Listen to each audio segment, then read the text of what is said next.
Hey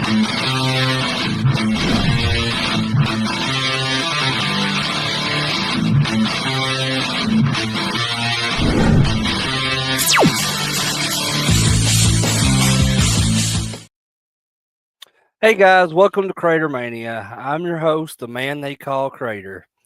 And I would like to welcome you guys back to the channel for part 2 of my March Madness mystery movies here in my 500 movies in 2025 series. So for this episode, this will be movies numbers 118 through 121. So, and this is going to be a little bit shorter than usual for this episode. So back on part 1 earlier this week, I did cover um, 5 different basketball movies. If you haven't seen that, you can go back and check that out. And for this episode, I'll only be doing 4. So a total of 9 basketball movies this week. And I know I've said in the past, I had this kind of rule with myself where um, that I like to watch an even number of movies. But I'm breaking that rule. It doesn't really matter that much to me anymore. As long as I'm covering something throughout the week for you guys, it doesn't matter how many it's going to be. I'm just glad to have you guys here and joining me and, just checking out what I think about these movies. So like I said, I have, 4 more mystery movies that I want to be covering tonight that are basketball movies, to kind of honor March Madness and the NCAA college basketball tournament. However, I don't know how much of that tournament I'm going to be watching. So Kentucky is out now. They got eliminated in the SEC tournament, so they're not going to be in the NCAA tournament starting this week. So that's kind of unfortunate because that's the only college basketball team I really care about. Seeing where I am from Kentucky, but at least I still have some really good basketball. Well, mostly good basketball movies I've watched. There's one tonight that I'm actually going to be starting off with um, that I don't want to say I hate it because I don't really hate anything. Um, but I just extremely disliked this movie, and it was a first time watch for me. And it's part of a franchise, a franchise that I normally liked, and I'm a huge fan of. The guy that stars in this franchise, I'm a huge fan of, and he's a Kentucky native. So there's a clue for you before I give away the title. Um, But but yeah, like I said, this is a movie that I probably will never watch again. Just because I just felt so, I don't know. I mean, it was so disappointing. I'll just say that. I will say that it was very, very disappointing and it lacked what the rest of the movies have that's in this franchise. But without further ado, I present to you Slam Dunk Ernest from 1995. So yeah, this is an Ernest movie, and unfortunately, it's a very low point in the Ernest cinematic universe, if you want to call it that. Um, you know, and I think this movie was likely intended to be this um, big sports comedy. They have Ernest on board. Ernest has a huge fan base. Um, but it just really falls flat. Um, and it's just kind of burdened by this plot that is complete nonsense, and just a lot of the humor in it is very repetitive and very cringeworthy, I think. And it just in general has that lack of charm that is usually shown in these Ernest movies, and through Jim Varney as the character. And I do have my Ernest doll with me tonight. He's missing his hat, but he still works too. I don't. Let's see if I may have to hold him up to my mic for you to hear this.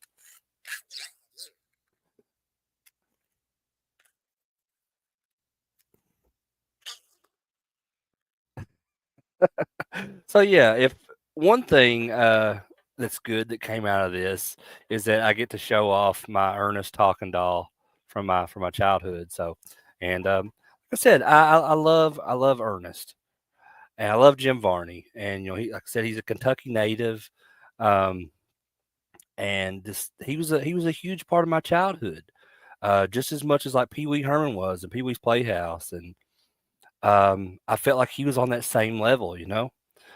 Um, And, he's because he's where he's from, he had that southern twang in his voice in all of his, in all of his movies.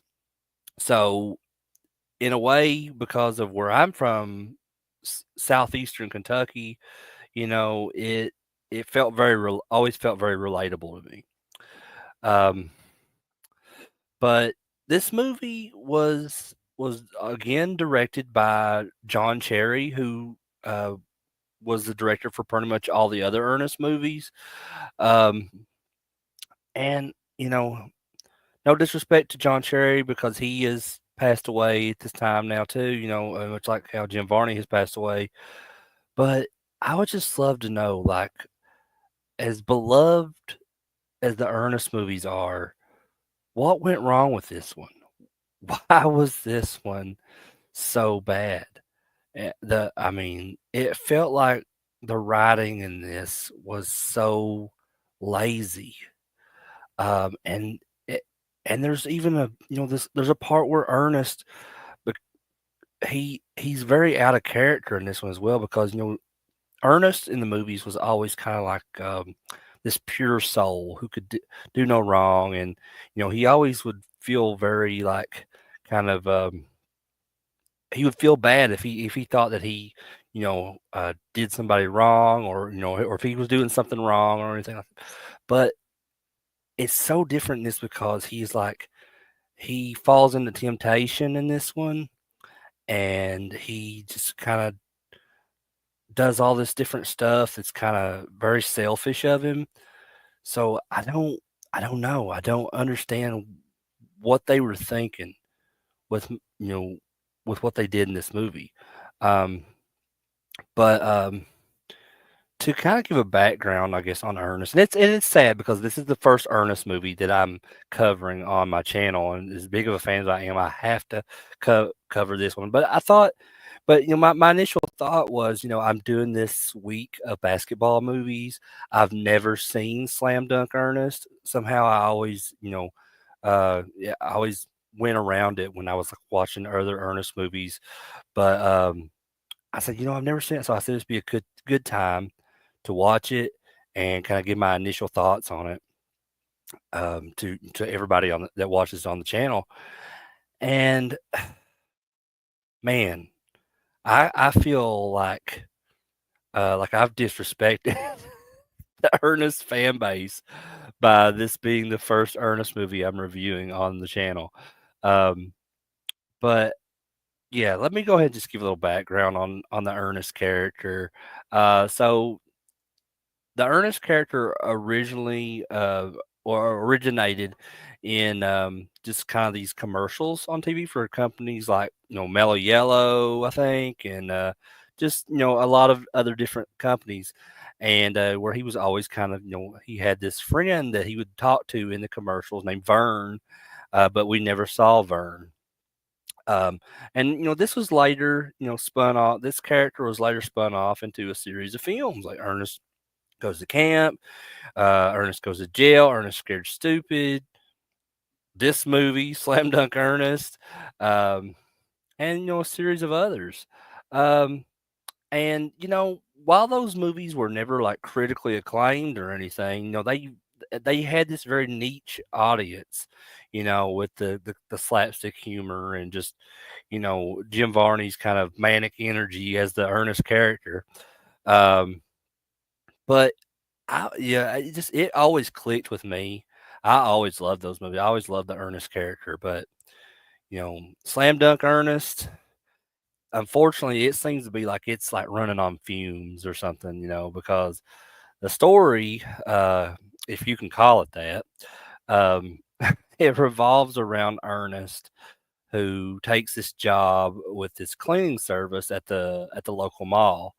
Um, and his other coworkers, they all have this basketball team that they put together called Clean Sweep, and they're wanting to compete in this like city league tournament.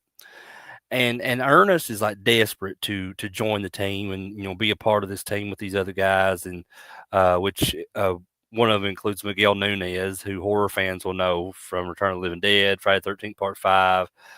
He's also in another basketball movie called Juwanna Man, uh, but which I kind of forgot about till someone, I think it was my friend Daniel on Part 1, he reminded me of that movie. I was like, holy crap, I should have watched that for March Madness week on the channel. But anyway, like I said, all this team that these all these coworkers of Ernest, their team is wanting to compete in this like city league tournament. Ernest is wanting to be a part of it, and he just kind of annoys them to the point they're like okay, and they let him join the team, but he's mostly used like as just a cheerleader for the team, um, and he so they don't really let him play, but when they do let him play, his attempt at playing, I guess you could call it, just in true earnest fashion, is kind of becomes disastrous, and it ends up costing them the game. Um, and of course, Ernest feels bad and everything. So, and he just wants to fit in. He wants these guys to be his friends, and he just wants to be a part of a team. Um, so Ernest is then visited by this angel who is played by Kareem Abdul-Jabbar, and it's just a very bizarre decision to just because it's really just kind of looked at as a cameo for this movie. And I mean, but he's on like the cover of the poster, the DVD, whatever. Um, but that's really all it is just like he's an angel, he shows up, he gives these magic shoes, these magic basketball shoes to Ernest, and he tells Ernest to not misuse the shoes.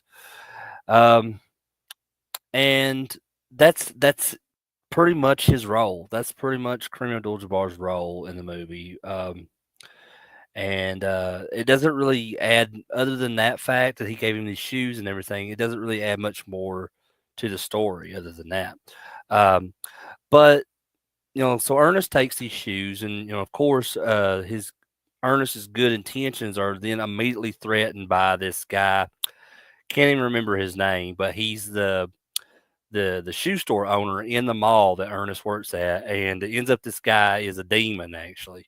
Um, so in this kind of, I don't know, really weird subplot of the movie, he's attempting to corrupt Ernest uh, by just encouraging him to be like arrogant and just manipulate the people around him, and even this lady that works in the mall, named Irma, that is kind of looked at as Ernest's love interest.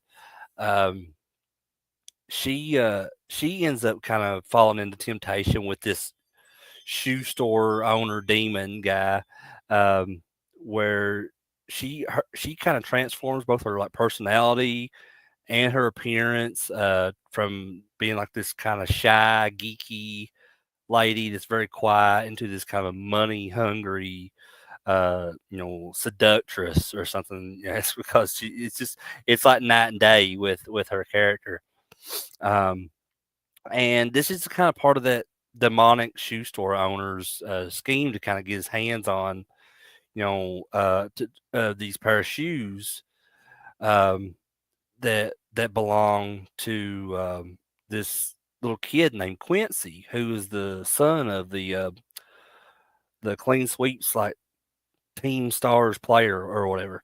Um, but so when this there's a one of the people on Ernest's team that ends up getting injured or something like that. So Ernest ends up getting his chance to play again in a game, and he's got the shoes this time, and it just he ends up having super speed, and he's like the ability to fly, and just all these really like weird, like just unbelievable powers that's very unrealistic, and nobody really bats an eye at this. Um, so he ends up leading this team of these other guys on this kind of on this winning streak, and this ends up in this and uh, they end up winning like the tournament, and they get to go on and play in this exhibition game with the Charlotte Hornets. So I don't know how they were able to pull that off and get the Charlotte Hornets to agree to be in this movie. Uh, one second, my screen is freezing up. I don't know what's going on. All right, I think we're good now.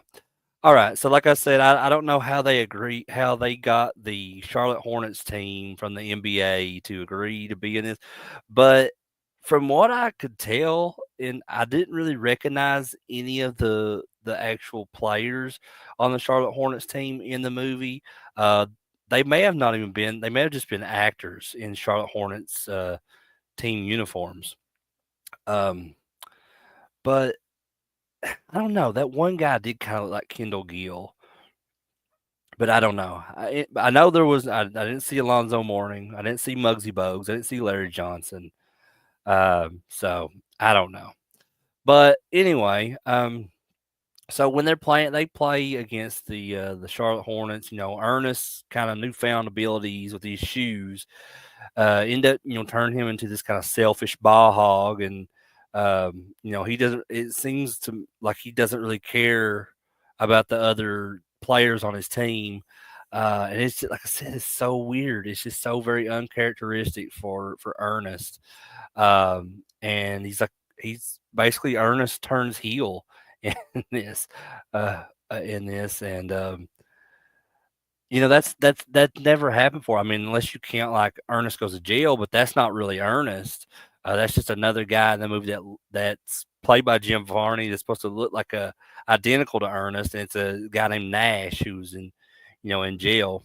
That ends up switching out with Ernest, and I will cover the other Ernest movies at some point, or at least most of them I will cover here on the channel. So I'm too afraid to watch any other Ernest movie that I've never seen before at this point, because there are a few others that I've never seen. I've never seen Ernest Goes to Africa, I don't think. And I think the last one he did, I think, was Ernest Rides Again, or maybe that wasn't. I don't know if that was the last one, but I know I haven't seen that one. Ernest Rides Again and Ernest Goes to Africa. So I'm almost afraid to watch those because I just don't want to be disappointed again by an Ernest movie.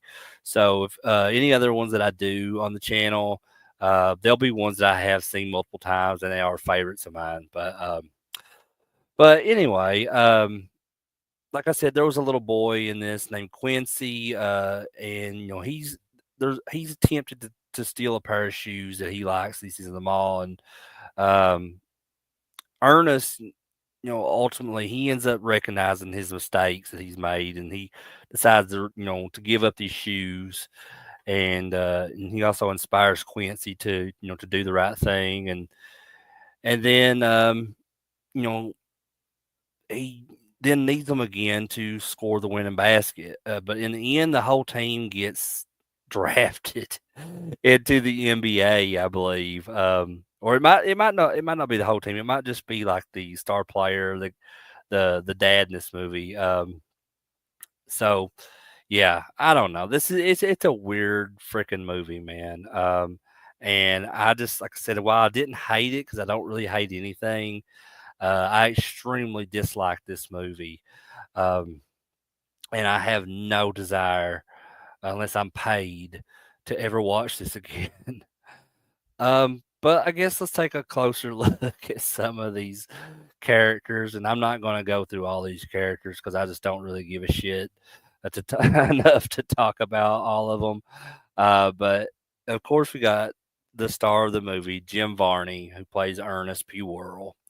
I mean, he's the main character, and he has the usual antics but this time they feel very forced and repetitive, and wasn't a fan of that. Um, and I guess he's important to the movie because he drives the plot, or really lack thereof of the plot. So I don't know. I mean, it's earnest, man. But at the same time, it's not earnest. It feels very unearnest. Um, for everything that happens in this movie. God, I'm sorry, this movie sucks. um, but the other like kind of well, he's not really a main character, but he's uh if Ernest wasn't the main character, this guy I could see being the main character, and that's I think his name is Silk Sozart or something like that. So he plays Barry. He's the star player of the clean sweep team, and this will actually be the third appearance for a movie that he's been in this week on March Madness week. So he was also in White Men Can't Jump, and he was also in Blue Chips. But this time, he kind of has more of a starring role. And he's kind of, his character Barry is this kind of relatively, I guess, grounded character compared to all the stupid ass chaos that's going on in the movie. Um, so he kind of just provides this kind of contrast to Ernest's absurdity of the character. Um, and then his little boy, the kid that plays his son Quincy, is I think his name is Aaron Joseph or something like that. I think that's what it was in the movie. So he's just this little kid who's kind of caught between temptation and I guess doing the right thing. But and I guess he's kind of considered like the moral compass of the film. But it's very weird because there's like these scenes where after Ernest gets the shoes and stuff, and he gets all these different abilities. The kid starts looking up to Ernest and stuff, and and then there's like even a conversation that he has with Ernest where he's basically worshiping Ernest, and Ernest is like, "Well, what about your dad?" And he's like, "My dad's a nobody. He never will be. He isn't good. He never will be good, or something." It's really some savage ass shit that the kid says about his dad, and it's like that in several parts of the movie. It's like, um, he just like the kid craps on his dad, and but eventually in the end, like the kid sees the errors of his ways and all this. And he realizes that his dad is, the most important to him. And I don't know, it's like really dumb and very sappy shit that like I don't know, but I know a lot of that is in Ernest movies, but at least in the other ones that I've seen, the dumb and sappy shit is actually entertaining. Um, and this man, I've never done a review like this yet on the channel. This is the first absolutely negative review that I've ever given for a movie. And it's so sad that it had to be an Ernest movie.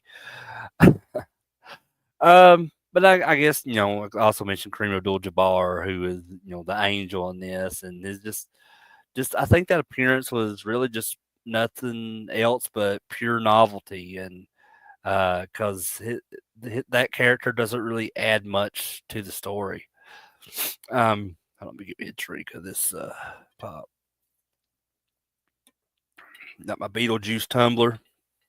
Yeah, got that shit at Walmart, $15, and that thing, so I could put pop in this and get it cold, and it will stay cold like all day. So yeah, man, I highly recommend. They have like other designs. I think they had like a Chucky one and a Pennywise maybe, but yeah, I highly recommend them. I don't know. There's a brand on here. It's called Zach or, or Zach. I don't know. ZAK. Um, but anyway, so I tried to come up as I usually do when I do these reviews, with some memorable moments from the movie. And honestly, I mean, the movie is memorable, but just for all the wrong reasons. Um, so I'll just mention a couple that kind of stand out to me. Of course, Kareem Abdul-Jabbar just being in it as this angel. It's just a really bizarre casting choice, and just I don't know. It's completely unnecessary if you ask me when it comes to any kind of addition to the story. But I mean, just it's cool to see Kareem Abdul-Jabbar because I was a big fan of him. I guess I didn't really watch him, but I mean, when he was playing, but I just would go and watch these old like they used to release these VHS tapes back a long time ago of like classic games and classic like NBA moments and stuff. And I always liked him. And then also, he was in what movie was it? He did a movie with Bruce Lee, but I forget which one that was. If somebody's watching this, tell me in the comments. Remind me what movie that was that he was in with Bruce Lee. Um, but and then also you have like just the scenes in the movie during the actual games where Ernest has got the shoes on, he's kind of just flying all around the basketball court, and just it's so stupid. It's so stupid. And I don't mean that like in a well, in this case I do. I mean that in a bad way, but usually I will call stuff stupid sometimes, and but in a good way. And it's stupid, but it's entertaining me. See, this is stupid, but not entertaining, and just to the point where I wasn't angry, but I was like, "Oh my god, this is so bad." And I don't ever want to watch this movie again. Um, but yeah, it just make that all that stuff that they had that where he's like flying around and just these really stupid like effects that they use to do this. Just it makes the scenes more laughable than anything impressive, and laughable in a bad way. Um, oh, and I know it's not like a huge part of the movie, but it's just like this is something that bothered me. Like I touched on this a little bit earlier. Like for the the the woman in the movie who was kind of seen as this love interest in the beginning for Ernest, named Irma, and that whole just complete personality change that she goes through, and just her appearance changes, and it doesn't really serve a huge purpose in the story or anything.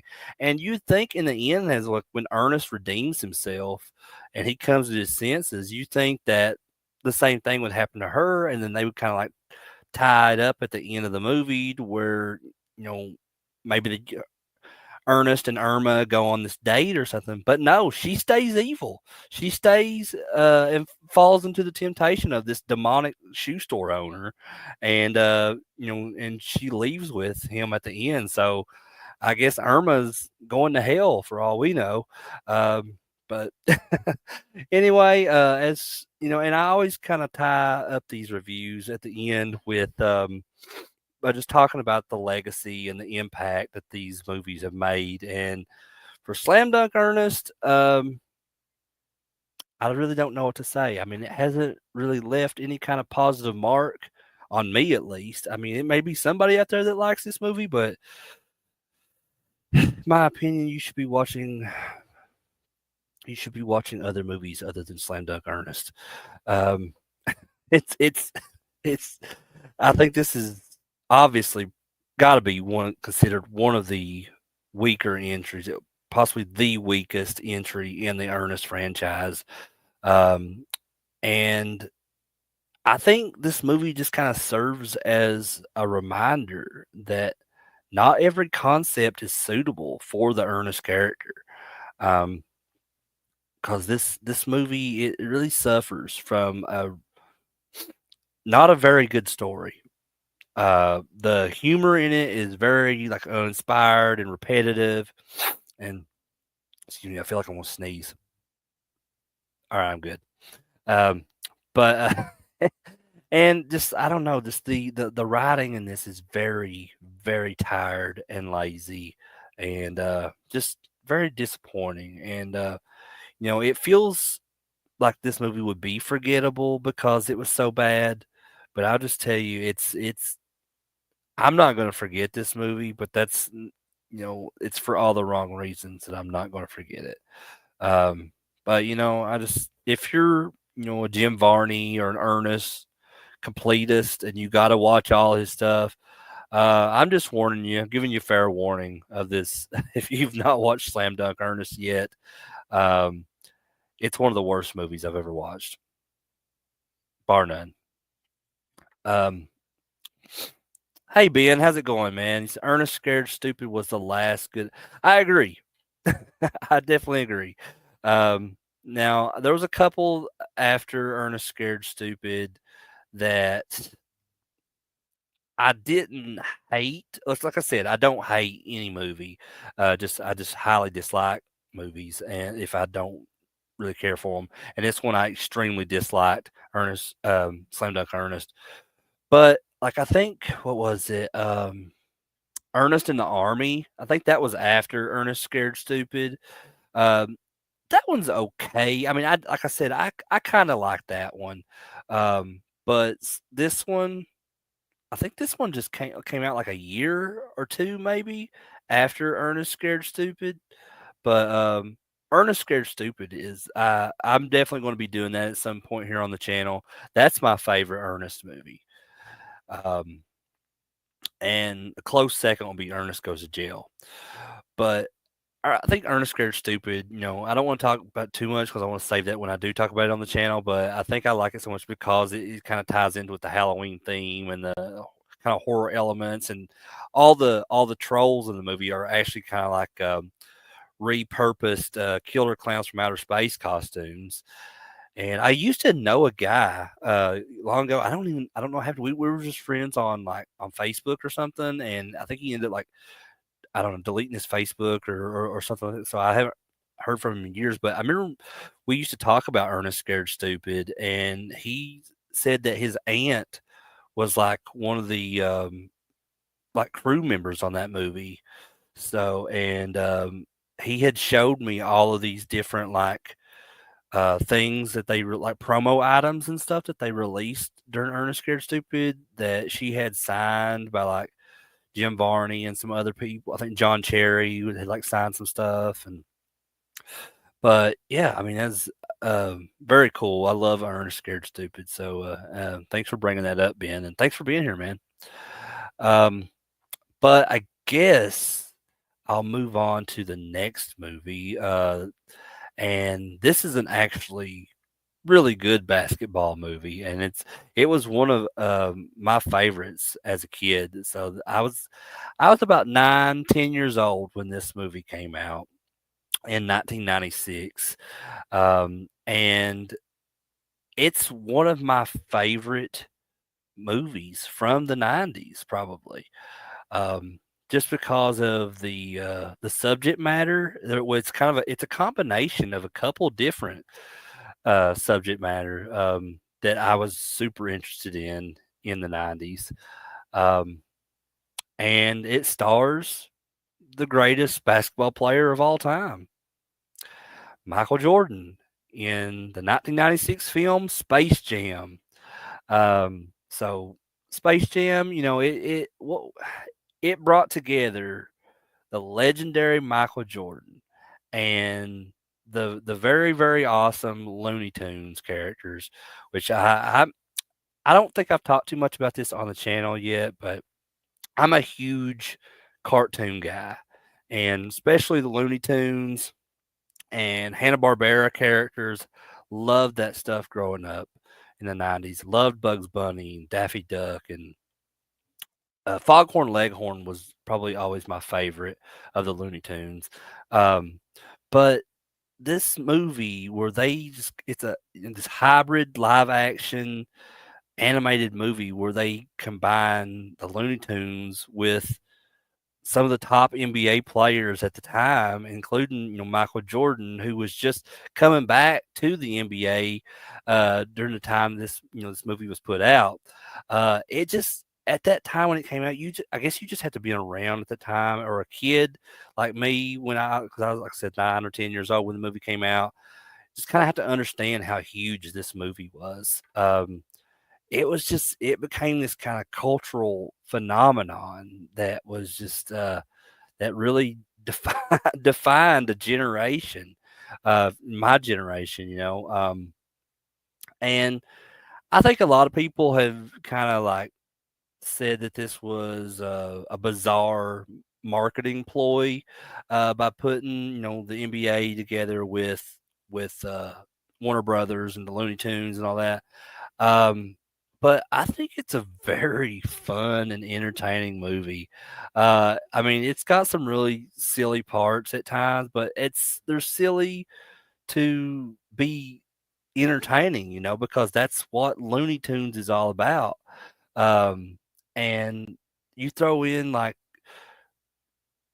the greatest basketball player of all time, Michael Jordan, in the mix. I mean, granted he's not the greatest actor or anything, but just to kind of just see these two worlds collide of it's really it's very awesome.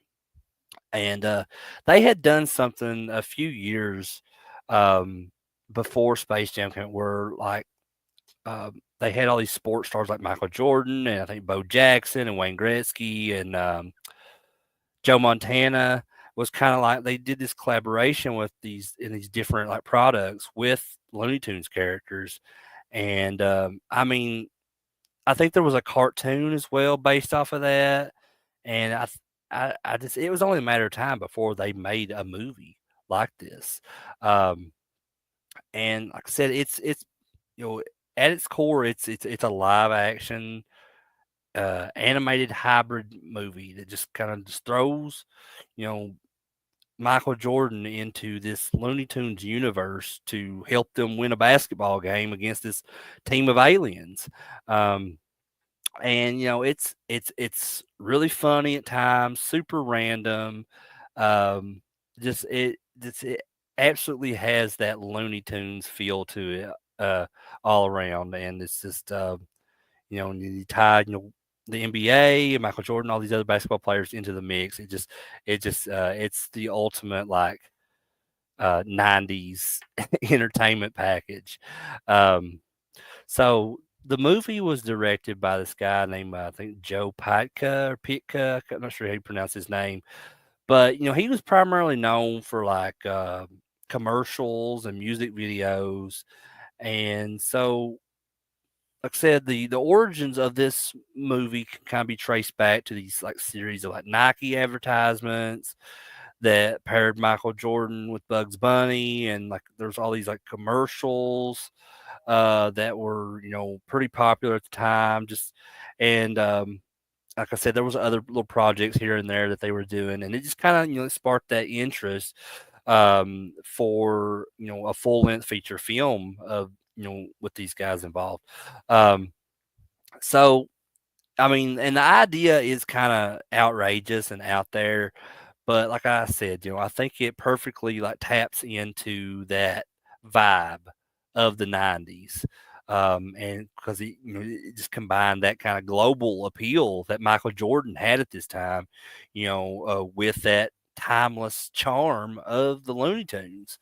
Um, so I guess let's go ahead and just jump into talking about the movie and what the story's about. So, the movie starts out in 1973, where it shows a young Michael Jordan in his backyard, um, and he's playing basketball on the goal out there, and his dad comes out there, James Jordan, and Michael Jordan as a little kid is just kind of sharing with him his what his dreams are of playing basketball and all this, and eventually you want to play baseball like his dad.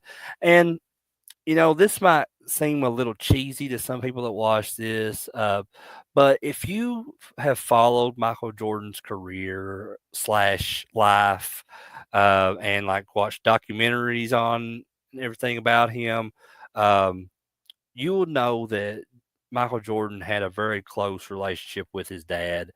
Um, and where they were like best friends, and it just kind of makes it even more sad in that scene in the opening of Space Jam. Um, if you know what ends up happening to James Jordan, because he was murdered, um, and that's pretty much what sent Michael Jordan into this kind of downward spiral, and he retired from basketball, and he went on to play baseball. But we know that was very short lived because he did end up coming back to the NBA and playing for the Bulls again. Um, but I always appreciated that opening segment with Michael Jordan and his dad in Space Jam, and then it transitions into this. Like the awesome. I mean, super memorable, like opening like credits of all these kind of this montage of clips from Jordan's NBA career.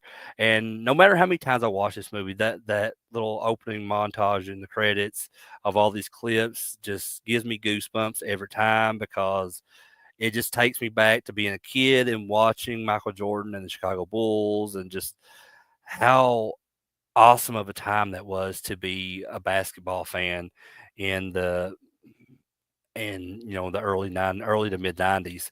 Um, so you know after the credits, he's fast forward 20 years from that opening scene, and just it cuts to like a real life thing that happened where Jordan's at this press conference and the passing of his dad. He announces his retirement from basketball to go pursue a career in baseball. And and Jordan pokes fun at himself because I think he realized that he wasn't very good at baseball. So like, it goes to like this scene where he's at a game and he strikes out, but everybody in the crowd still like stands up and claps for him and stuff. And like, they're all like kissing his ass. Even the other players on the team, the coach and stuff, they're all like kissing Jordan's ass. And it's hilarious. If like, you don't realize how funny that is when you're a kid, but as you're older and you watch that, it's pretty funny.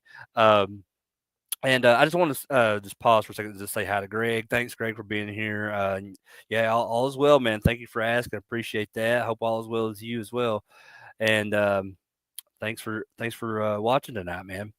Um, but so after the whole game and everything, the baseball game stuff, it cuts to like, it goes down into like the center of the earth just about because there is these wait, no, I'm skipping a part. Hold on, let me back up a little bit.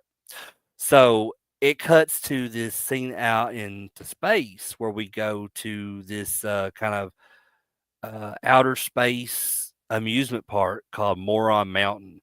And so there's this the lead boss that's over Moron Mountain. I forget his name, but he's like he's voiced by Danny DeVito in the movie. Um, the amusement park is not doing so well, so they're trying to come up with this like some new ideas to attract more people to the park, and that's when they come up with the idea to capture the Looney Tunes and to bring them to Moron Mountain and pretty much enslave them to just to work for them and to bring people to their park. Um, so what he dispatches out these five little aliens to go and try to capture the Looney Tunes. Um, and once they do arrive in the Looney Tune world, which is hidden within the earth, like the center of the earth, basically, um, they attempt to kind of like, try to push the Looney Tunes into to doing this. However, Bugs Bunny, being the trickster that he always was, he ends up trying to convince these aliens to agree to do a basketball game, kind of wagering their freedom and all that. So if they were to lose this basketball game against these aliens, they would have to go with them to Moron Mountain. Um, so the aliens kind of realize that after they learn what basketball is, after watching this kind of little video that the Looney Tunes show them, um, they kind of realize that their own physical appearance is not going to cut the mustard, so to speak, against the Looney Tunes. So they decide to cheat. So they end up going back to the regular part of Earth, and they go to these NBA games, and they steal the talent of these five players: Charles Barkley, Patrick Ewing, Sean Bradley, Larry Johnson, and Muggsy Bogues. Um, and once they take their abilities, and they're all kind of like inside of this glowing basketball that they have, so they all like touch it, and it like the abilities come into their bodies and transform them into these huge, like monstrous looking creatures known as the Monstars, and they all five have the abilities of the NBA stars that they took from. So and that ends up leaving those NBA guys without any kind of basketball skills. Um, so after the Looney Tunes see them go through this transformation, they realize they're in a lot of um, they're in a lot of trouble now. So they decide to go and pull Michael Jordan from his life into the Looney Tunes world. While Michael Jordan is out with his assistant Stan, who's played by Wayne Knight, and he's also he's golfing with Bill Murray and Larry Bird, and um, so Jordan, after he's pulled down into the Looney Tune world, um, he's very reluctant at first. He doesn't want to do this. He doesn't want to help them, but then when the Monstars kind of reappear, he Jordan's kind of swayed into agreeing to help, and thus the Toon Squad is born. Um, so to prepare for to play in this game against the Monstars, Jordan sends Bugs and Daffy back to his house to retrieve his basketball gear, his shoes, his shorts, and everything. And so, in the process of this, the Jordan's kids catch Bugs and Daffy taking this stuff, so they kind of end up becoming accomplices to this plan. Um, and while Jordan's assistant Stan is trying to find his boss pretty much at the same time, and he ends up stumbling into the Looney Tunes world as well. We don't ever see his like him traveling how he got there, but he managed to find his way. I'm assuming just he followed Bugs and Daffy when they went back into the Looney Tune world after getting Jordan's stuff back to the golf on the golf course. So I'm assuming that's how Stan made his way there as well. Um, but and while all this is happening back in the real world on Earth, all these NBA talent, Charles Barkley and all those guys, they're just kind of going through this chaotic time to where you know they feel like they're useless, and all of this kind of like leads to this um, like conspiracy within the NBA to there's like some kind of weird sickness going on, so they end up suspending the basketball season, and and like they're all like wearing masks and everything, and it almost like it really looks like what COVID looked like when the world was when COVID came, and so it's it's very weird, um,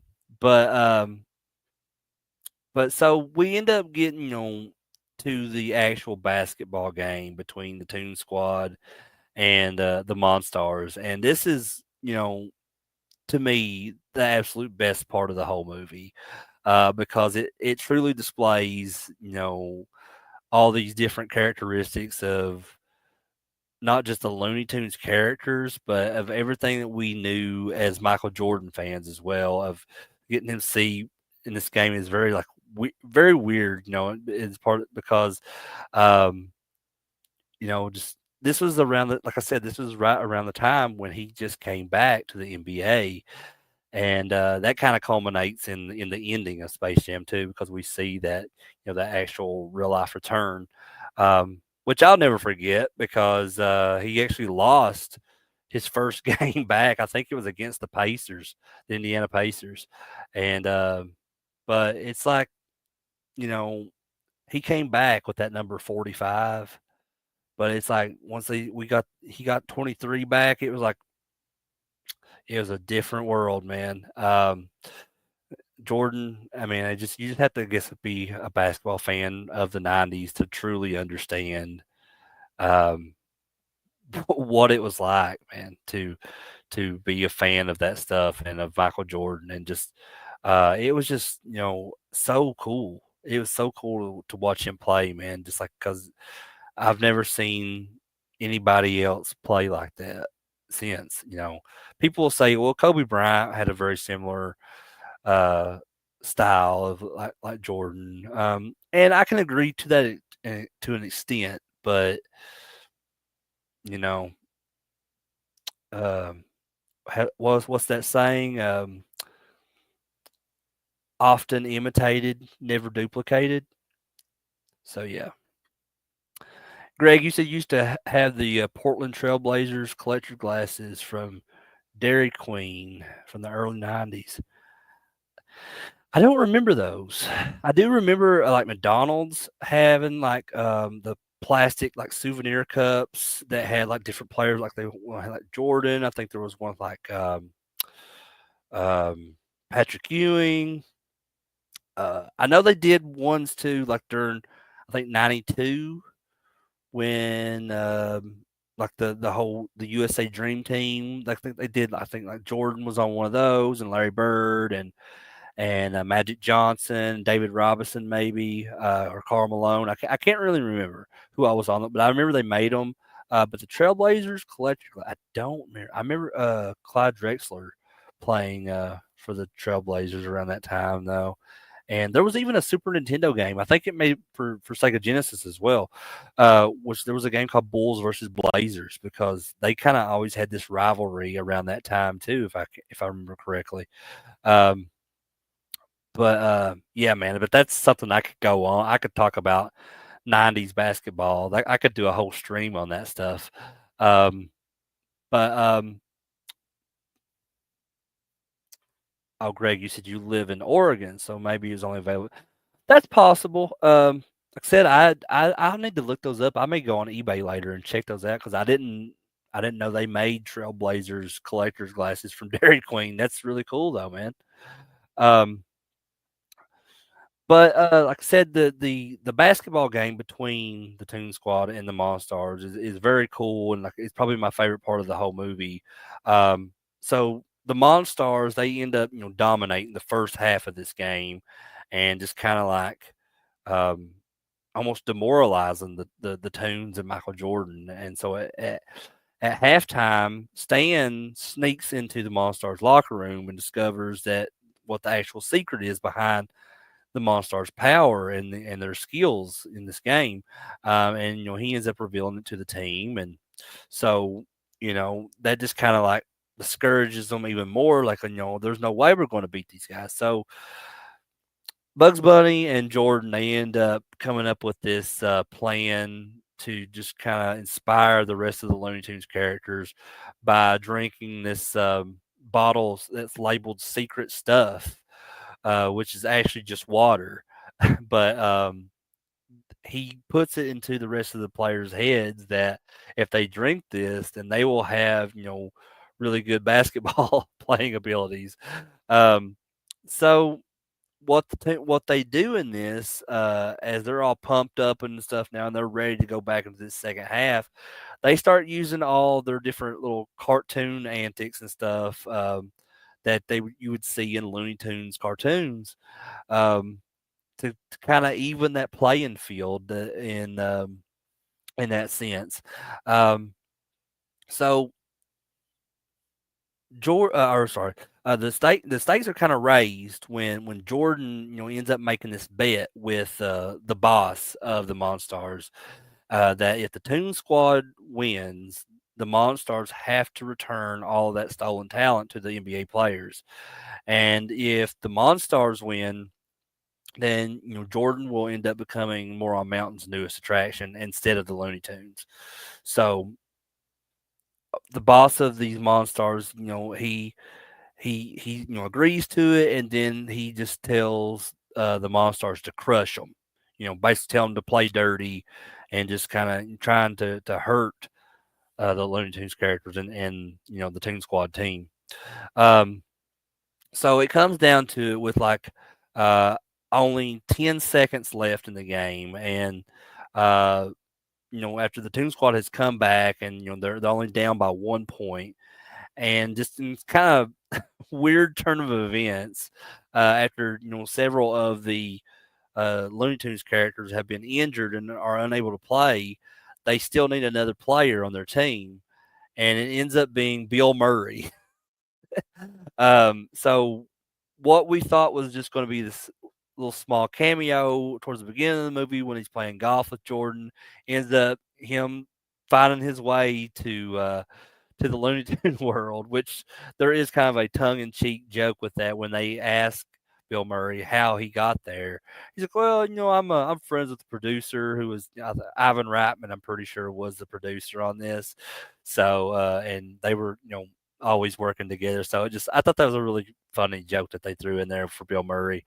Um, but with in the final moments of the game, though, Jordan, with Murray's help, oh, or so Bill Murray likes to think that he helped in that instant. But Jordan gains possession of the ball, and he's held back by a couple of these different Monstars, and um, on Bugs Bunny's advice that he gave to Jordan earlier in the movie to this is Looney Tune world. You can do whatever you want, and Jordan uses this kind of cartoon physics to stretch his arm out to where it's like 20 feet long arm or something to to end up landing this game winning slam dunk.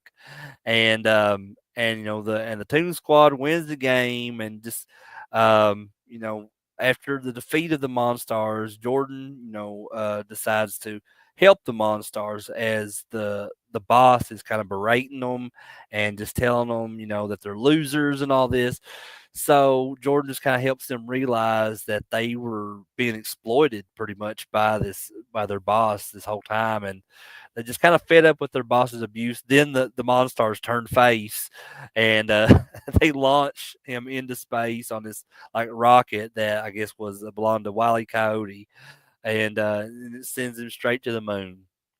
And then they, of course, based on the deal that they made, they relinquish the powers or the stolen talent, I guess, uh, back to this basketball that Jordan takes back into um, the real world on Earth, and the Monstars end up staying or not. They're not the Monstars. They're shrunk down back into their original form, the little tiny alien dudes, and they end up want to stay there in Looney Tune world and be friends with with, with the Looney Tunes. And if you've watched the second movie with the Space Jam, I think it's A New Legacy, I think it's called, the one with LeBron James. Um, the little alien dudes have a little cameo appearance late in the movie, so I thought that was pretty cool that they actually brought them back. And that whole movie itself is crazy and all over the place as far as like the different franchises and stuff that's represented, from Flintstones to Gremlins to like the Matrix is represented in that, and it's that's a crazy movie. I actually I enjoyed it though. I thought the second one was really pretty good. Actually, it was really entertaining. I mean, like I said, I didn't dislike it or anything. But getting back to the original Space Jam, with with everything now restored, the as he goes and sees the players that got their talent taken away, he has them put their all their hands on this basketball, and then all their abilities are returned to them. And after that, Jordan's trying to leave, and they're asking him to stay around to play basketball with them, and I think it's Patrick Ewing that says something like, "Oh, he's a baseball player. I don't think he knows how to do it anymore." And then it just kind of transitions into this whole scene with like, or a montage, I guess, as Jordan returns to basketball, to the NBA and the Chicago Bulls, and yeah, I mean that's Space Jam. I mean, like I said, I absolutely love it. It's one of my favorite childhood movies from the '90s. Um, and just every time I watch it, it really takes me back to my childhood. And just a little closer look at a few of the characters in this movie, if we haven't covered them already enough. Um, Michael Jordan plays himself in this. He's the main character of this, or one of the main characters. Just he's this real world like anchor to all the cartoon chaos in this, and um, just his presence in this movie, I think, is why this movie was so successful. I mean, if this was just like a normal Looney Tunes movie and they had like an actor come in and play some random basketball player, I don't think that this movie would have had been successful. But just because that a whole appeal that kind of draws in this massive audience of people that were fans of Michael Jordan and the NBA, and just also featuring all these other NBA players in the movie. Just it really that's I think is why that movie done so well. Um, and then you have Bugs Bunny and all the Looney Tunes characters in this, of course. Just that they just kind of add this, very comical aspect to it, and it worked so well. I thought just the combination of just the NBA players, Jordan especially, and these Looney Tunes characters, like it oddly worked. Like, and I don't know what it is, what makes it work, but I love it. I absolutely love it. And one of the only characters in the movie that really doesn't play himself, that's a that's a real human character in this is the character of Stan, who is played by Wayne Knight. Um, and he just kind of serves as this kind of gopher type, like every man type character who serves as this kind of the audience's guide into this absurd world of like the Looney Tunes, and he just has this really good comedic timing, and I think a lot of it's kind of key to the film's humor, which Wayne Knight is excellent. I love him. He's also in Jurassic Park, and well, he's really known for like as Newman in Seinfeld, but I never got into Seinfeld. But yeah, but I'll probably mostly always remember him for this and Jurassic Park, and it's just really cool because to when I covered Jurassic Park earlier this year on the channel, one thing that I failed to mention about Wayne Knight's character in that is he pays tribute to all of the Goonies with all these different outfits that he wears throughout the movie. There's like a tribute to Mikey and Mouth and Chunk, and the Goonies is one of my all-time favorite movies, so I can't believe that I forgot to mention that when I covered Jurassic Park. But wanted to bring that up. When Wayne Knight came back around, and here in Space Jam, it reminded me of that, and I just wanted to mention that. Um, and then Bill Murray, of course, in this as himself. Um, just it's very random, but it also kind of makes sense because Bill Murray is pretty random, and just he displays that comedic genius that he always has, and kind of it felt like a lot of his lines were very improvised. Um, so I think that just definitely fits in this, strangely enough, because of just all this absurd shit that's going on in the movie. Um, and then you got Larry Bird. I wanted to mention Larry Bird because he's actually been in a few different movies that I've watched this week, including one more for tonight that I have not talked about yet. But he was also in Blue Chips. He's in this, and he's going to be in one other movie that we'll be talking about. So, but Larry Bird's an NBA legend. I mean, it just makes sense to put him in all these basketball movies. Um, But then the players that actually have their abilities taken from them, Charles Barkley, Muggsy Bogues, Sean Bradley, Patrick Ewing, Larry Johnson, of course, they all play themselves as well. Um, and just I love that these guys agreed to do this movie, and they just kind of had this willingness about them to kind of poke fun at themselves and their whole like public image and these like scenes like Charles Barkley's like in the church. He's like, I never go out with Madonna again, and he's just kind of praying to get his basketball playing abilities back. It just kind of adds to the whole charm of this kind of cartoonish type scenario for those guys. Um, and just there's a ton of stuff in this movie that are very unforgettable and very memorable. I mean, really, the whole movie itself is extremely memorable. But if I had to just pick out a few different like action small parts in the movie, um, I mean, definitely when the little aliens go to the NBA games, and because these look like legit NBA games, they're all the team is there. So there's like all the players that's on those actual teams in real life were in the movie in these games, um, and the crowd and everything felt like a legit NBA game. But so I don't know. I've never looked much into that. Like, does anybody know? Does anybody know if like they you know filmed that during actual games and just because just let the audience like, okay, we're going to be doing this real quick. This is going to be for a Warner Brothers movie, blah blah blah. Or if that's just something they just set up, where they had like a casting call thing come out for like uh tons of people to come and like attend a fake game. I don't know. Like that's super interesting to me, and I'd like to look into that. Um, but also the scene with like the secret stuff that which is just water that Jordan and Bugs are trying to trick the other Looney Tunes into to drinking and just to kind of put it into their head just to motivate them to that they can beat the Monstars by drinking this stuff and gaining some kind of ability.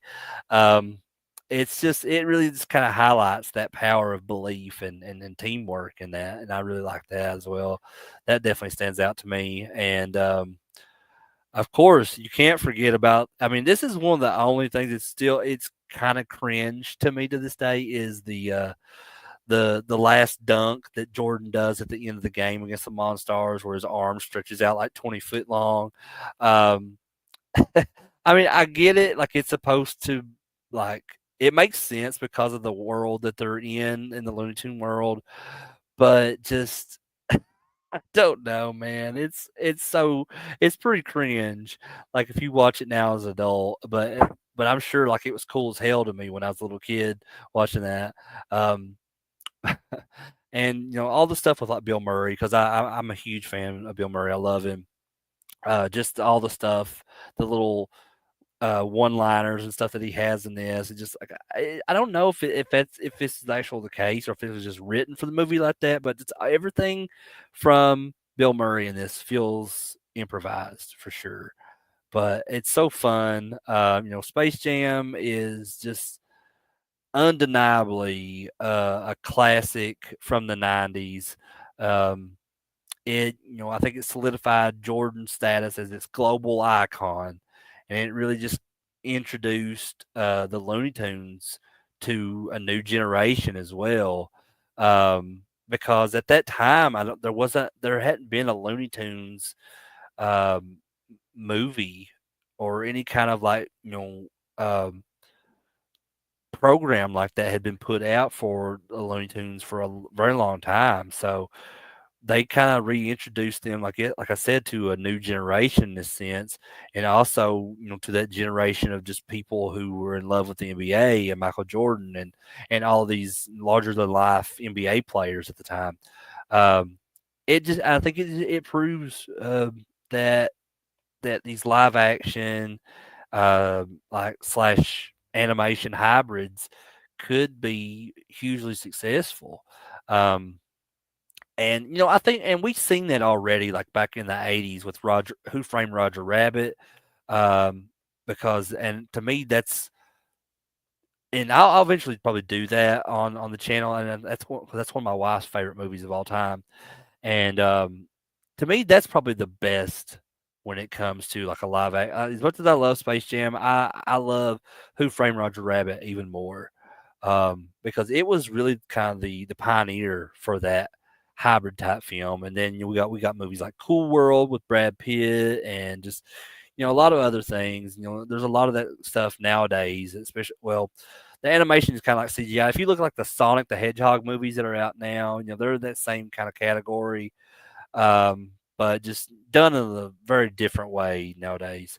Um, but this Space Jam also kind of sparked this kind of wave of merchandising, and just inspired a lot of other films, like I said, to this day, that kind of to replicate that formula. And there's been a lot of successes in that sense. There's been a lot of failures too. Um, but kind of beyond that commercial success, Space Jam is really, I think, remembered as just this pure, unadulterated just dose of '90s nostalgia. And it's a movie, that it celebrates teamwork and perseverance, and just like that power of believing in yourself. And I think that's definitely always good when it comes to these sports movies. That seems to be kind of a ongoing trend with them. And of course, you have to, and just throw in that healthy dose of silliness from the Looney Tunes. It's it's absolutely entertaining as hell. I think for me at least, it always will be. Um, and I've showed this to my son. I've showed this to my nephews, and they absolutely love it. So I think it definitely continues to resonate with all these audiences of all ages. Um, just and that just kind of proves that even the most absurd ideas can be the most memorable sometimes. Um, but yeah, I mean, that's always fun to talk about, Space Jam. I mean, even like me and my wife still talk about it all the time. Me and her are both huge fans of the movie, because we grew up in that same era. Um, and maybe one of these days, like I said, I could do a whole stream on just '90s basketball in the NBA. Um, and maybe I might do that one of these days. That seems really fun. But moving on, I guess I'll go on to a movie that came out in the same year of 1996, and uh, want to start off by telling a little short story about how I found out what this movie was. Um, so there was a local video store back in the '90s where I lived, and they were like a little one of those old mom and pop video stores. Well, they ended up having they announced this sale. It was like in the newspaper that they were going to be going out of business. So they were having this huge closeout sale at the video store of all these VHS tapes that they had you could rent. And I think it was like maybe like a quarter, 50 cents a tape or something like that. And I remember me and my dad going to that sale, and there was like so many people there, and you were just kind of having to grab what you could grab, left and right, and because everything was up for sale, and not just the VHS tapes, but they had video games like Super Nintendo, Sega CD, which was a thing at that time, um, all kinds of stuff, and this was pre. Um, well, no, this has been around the same time when PlayStation and Nintendo 64 came out, but I don't think that particular video store was carrying any kind of PlayStation or 64 games at the time. But the newest stuff that they had was like I said, Super Nintendo, Sega Genesis, Sega CD. Um, but me and my dad were just there to like look at the movies and buy the movies, and um, my dad ended up finding this movie I'm about to talk about. He ended up this being one of the tapes that he bought. and we had never seen it before, but we recognized the actors on the cover of the tape, and that was it was. My dad was like, "Okay, we'll get this one. We'll watch it. We'll watch it tonight, whatever." Um, and we ended up loving this movie, and it's been another one of my favorite basketball movies for years now, since I watched it back then. And this is Celtic Pride from 1996. And this movie was directed by Tom DeSergio or something like that. Who I did a little bit of research on him, and he was primarily known for working on like TV shows and stuff, and like I guess, but I didn't really recognize a whole lot of stuff that he's worked on, but and this movie, like I said, it may not be critically acclaimed or a masterpiece or anything, but it's always been this super fun basketball movie for me because it kind of gives you that perspective of like the players of the game and also the fans. It's just mostly this entire movie is like the perspective from the fans of the game, and it just it really just focuses on these two guys who are these huge Boston Celtic fans, and I think that this movie really it really hits hard with with people who were fans of the Boston Celtics because the Boston Celtics was this huge basketball dynasty for years, and anybody that would bleed green for that team, I think this movie is definitely for them. Um, and this movie was also written by Judd Apatow and Colin Quinn, and it just feels like a love letter to these like passionate, sports fans, not just Celtics fans, but just sports fans and basketball fans in general.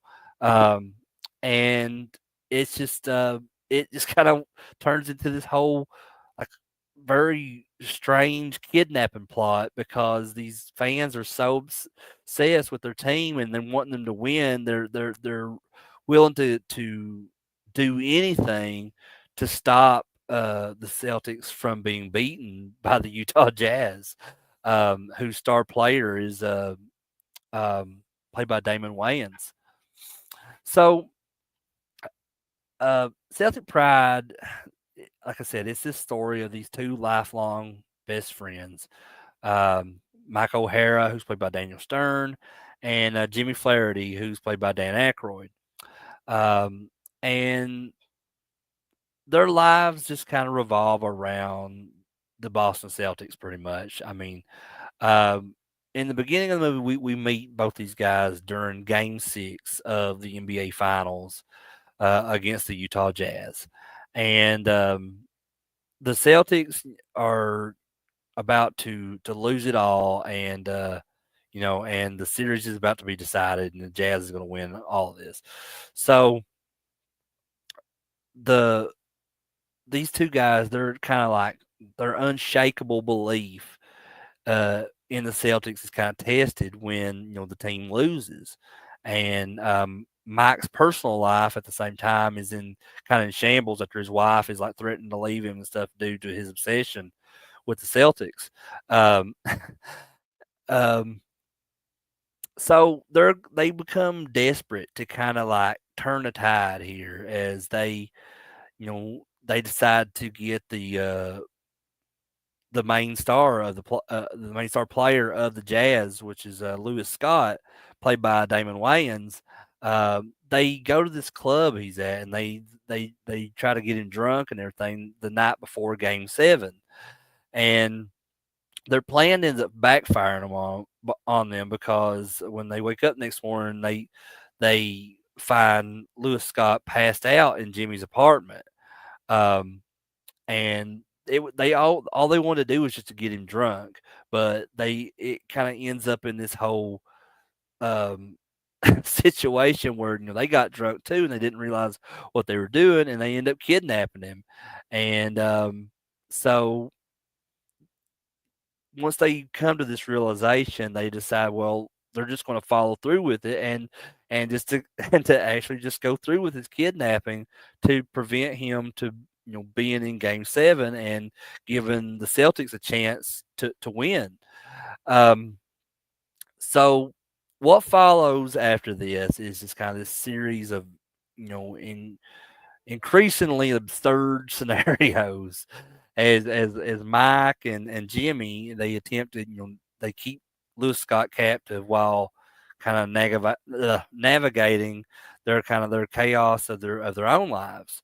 Um, so Lewis, who is this kind of self-absorbed and very arrogant player, um, he's like constantly like taunting Mike and Jimmy and kind of just exposing their insecurities and all that, and just this whole dynamic between these three characters is I think really where the movie is so entertaining because you got Damon Wayans and he has this really awesome comedic timing, and I think it just like perfectly complements both Daniel Stern and Dan Aykroyd's kind of like bumbling fools desperation that they have within their characters, um, and so I mean, it just in the end, um, like Damon Wayans' character, Lewis, he ends up kind of getting away, and he gets to go back and play in Game 7,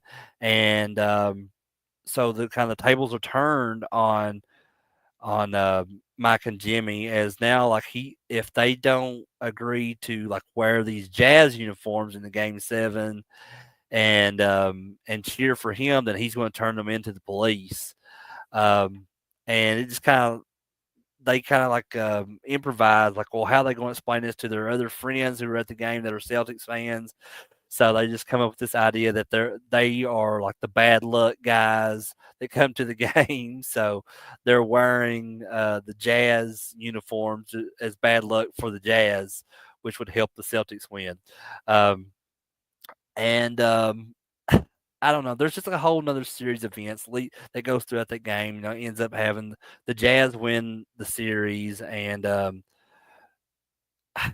don't know. The ending is kind of weird, like because you get to that point where like they're you know they're cheering as a part of the deal because they don't want to go to jail, but at the same time, it's like they develop this almost like a friendship with the Damon Wayans' character Lewis, to where they go from just kind of fake cheering him to legitimately cheering for him to win because they feel like they helped make a change in his character because he went from like this self-absorbed like kind of arrogant player to helping, and his other teammates on the Jazz, play the game like where he was passing the ball, he was he was doing assists on them like scoring, other players scoring as well. So um, it's a very strange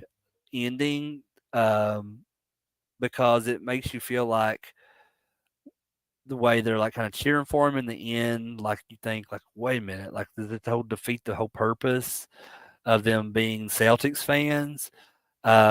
But there's just a lot of stuff wrapped up into that whole situation to where, um, even though it kind of like it's a plot hole to the movie, it's very entertaining. And like I said, it for years it's been one of my favorite basketball movies. But I guess let's go ahead and take a closer look at some of these characters. So, got Mike O'Hara, played by Daniel Stern. Mike represents kind of that guy who's this huge Celtics fan, who's his passion for the Celtics is kind of outweighs everything else in his life, and he's going through this divorce with his wife, and his job security is kind of shaky, and he just clings to basketball as his kind of only source of meaning.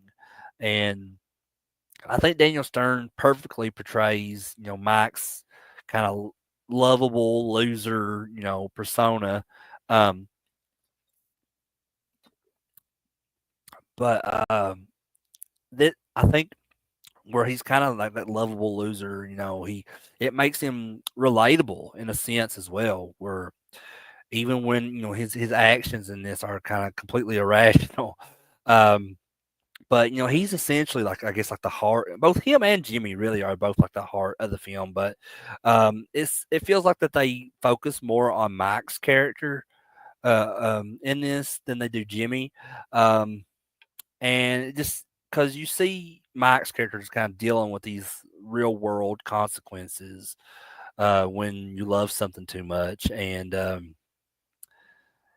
I'm thankful that's something. As much as I love wrestling and horror and just all kinds of stuff. I can't say that I've ever had that. I've ever been put in that situation to where I love those things too much that I valued them over my family or anything. So yeah, but it's definitely very real. I mean, it does definitely happen to people in this world when it comes to that. Um, then Jimmy Flaherty, played by Dan Aykroyd, and I absolutely love Dan Aykroyd. And so much, Ghostbusters. I've covered Ghostbusters on here. I've covered Nothing But Trouble. Um, now Celtic Pride, and I've got others planned, for this year as well to do. I mean, I'm definitely going to be doing Blues Brothers at some point, one of the best comedies ever made.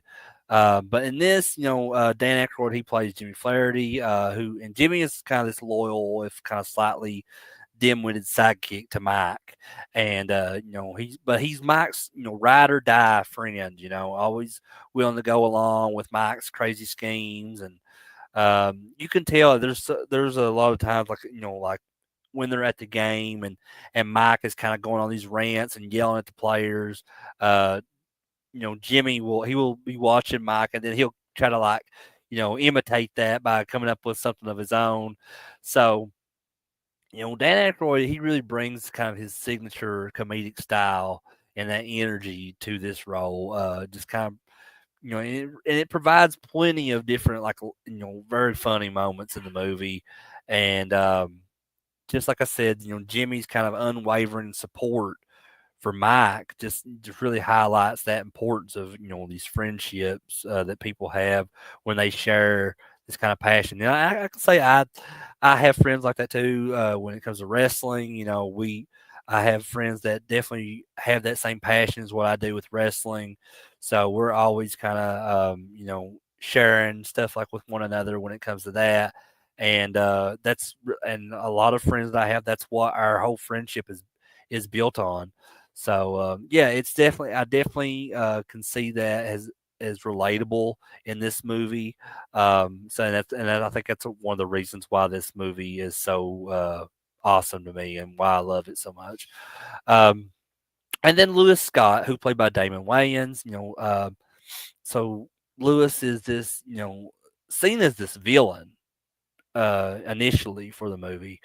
But he's kind of also the catalyst in a way for Mike and Jimmy's personal growth throughout the movie, and to where he kind of forces them to confront their own shortcomings and just kind of question their priorities. So, um, and Damon Wayans, his portrayal of this whole cocky, like entitled athlete who is, self-centered and self-absorbed.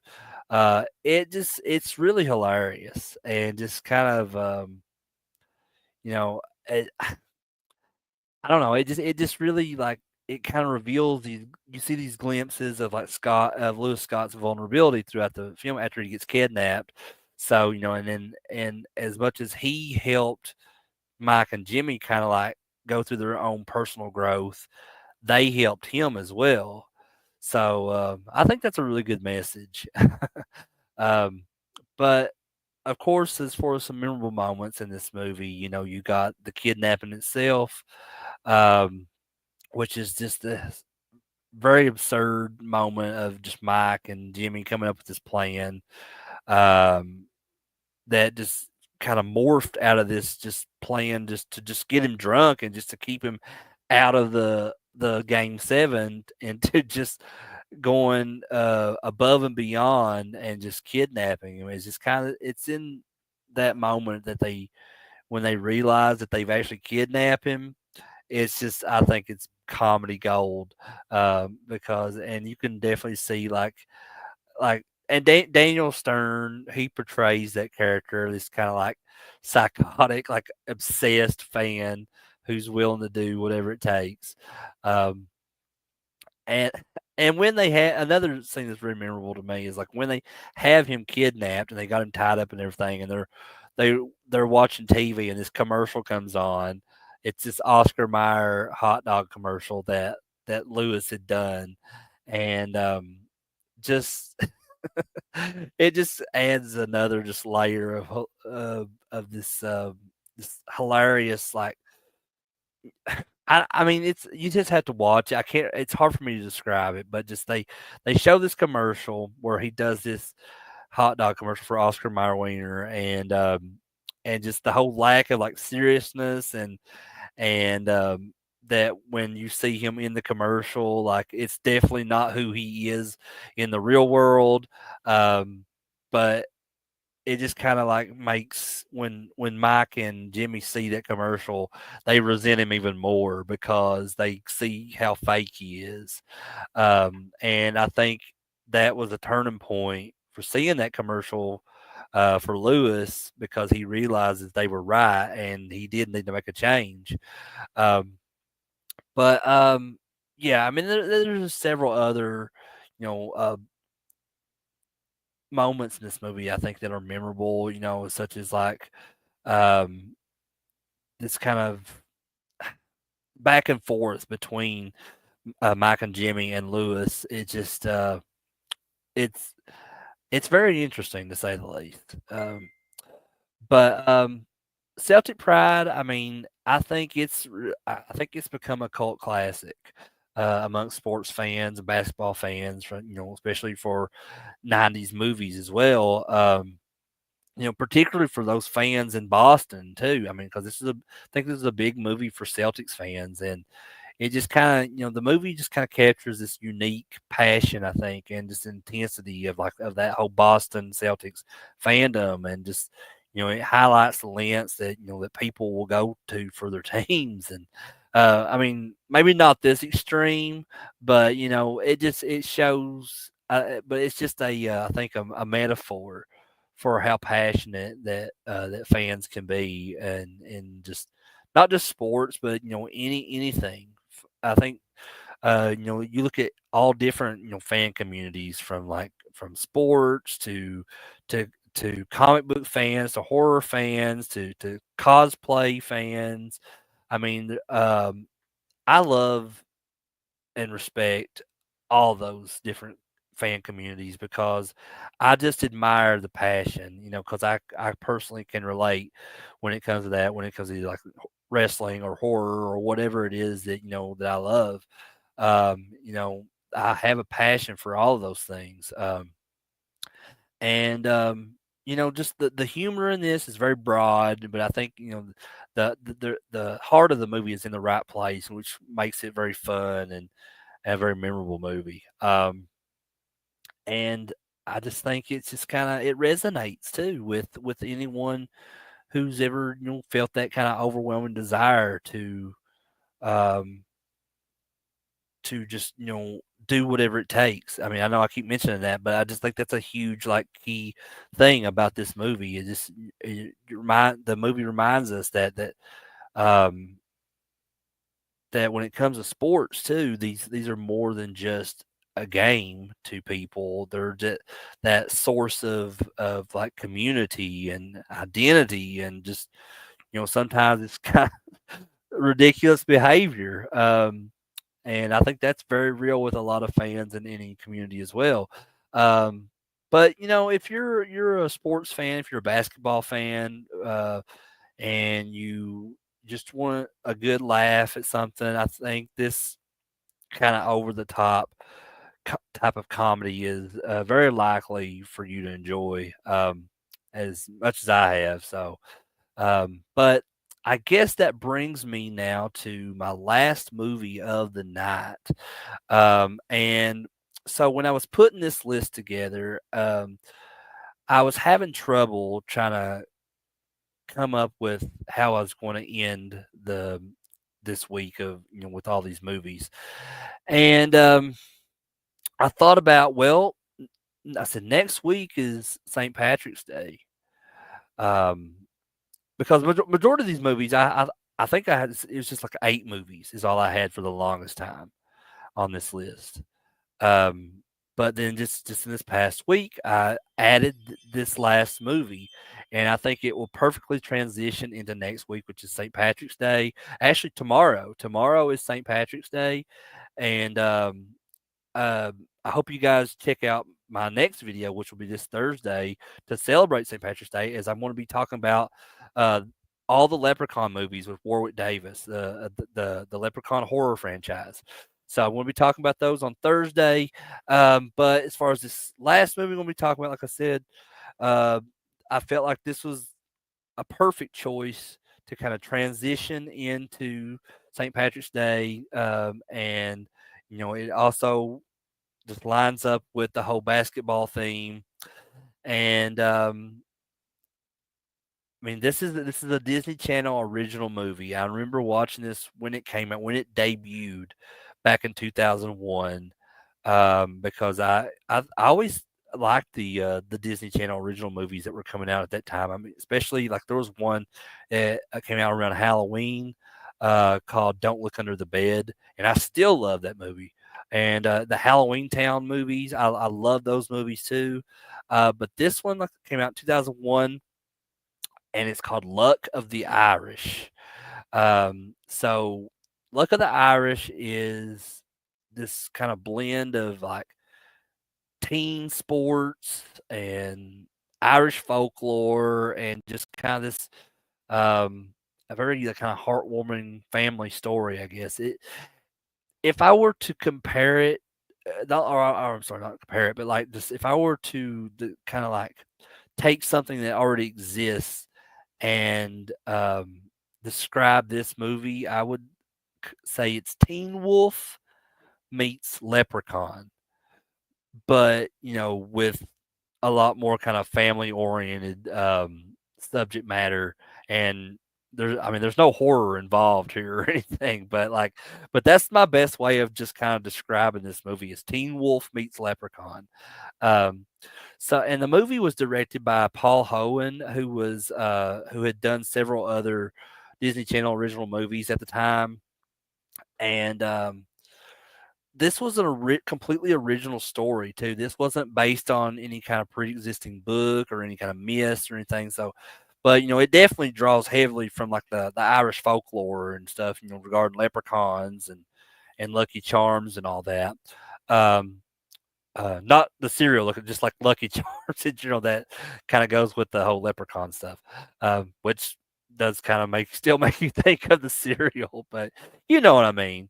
But there's the story focuses around this guy named Kyle Johnson, and he just seems like the average All American 15-year-old basketball star, um, who seems to it seems like he has it all, and um, he's the best player on his team. He's popular, and life just seems to go his way all the time. Um, but beneath the surface of all this, Kyle is kind of grappling with this secret that he has, where he's unsure of his heritage. Um, and whenever he asks his parents, they just kind of like are very like evasive about it. They kind of blow him off. They don't really want to talk about his ancestry. Um, and this further complicates things when Kyle ends up finding out from his dad's old yearbook that he changed his last name. So this kind of stokes Kyle's suspicion even more of like, why are they being so secretive about like our heritage? So Kyle ends up going uh, on this trip with his best friend to this Irish festival that's local to him, and so while they're there, Kyle and his friend Russell, they are like checking out all these different cultural celebrations that the Irish have, and Kyle is especially intrigued by this lucky gold coin that they're selling at these little this vendor has at the festival, and because it resembles the one that he always keeps with him, and he ends up going. They go to this little like the stage area where they're doing this step dance, uh, Irish culture type thing, where almost like river dance or something like that.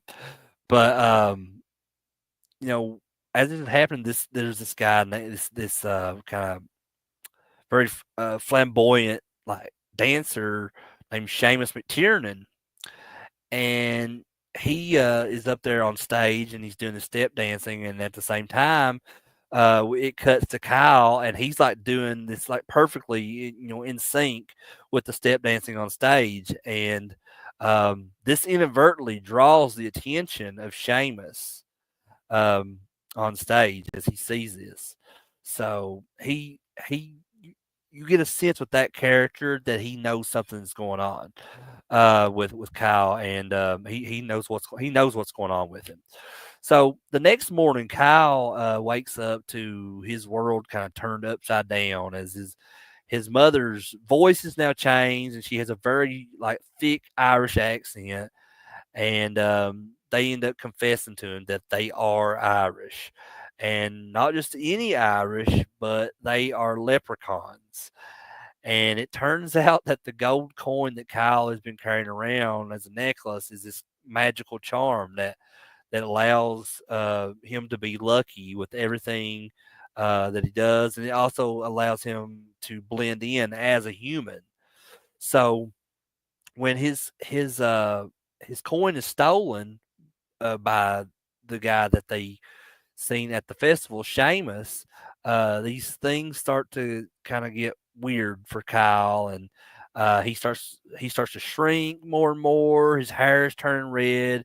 His ears start to become like pointy, and just the whole shrinking effect happens to his mother as well, as as he soon learns that she is this leprechaun who suppressed her kind of true form for a mixed marriage, or like a mixed marriage with the human father.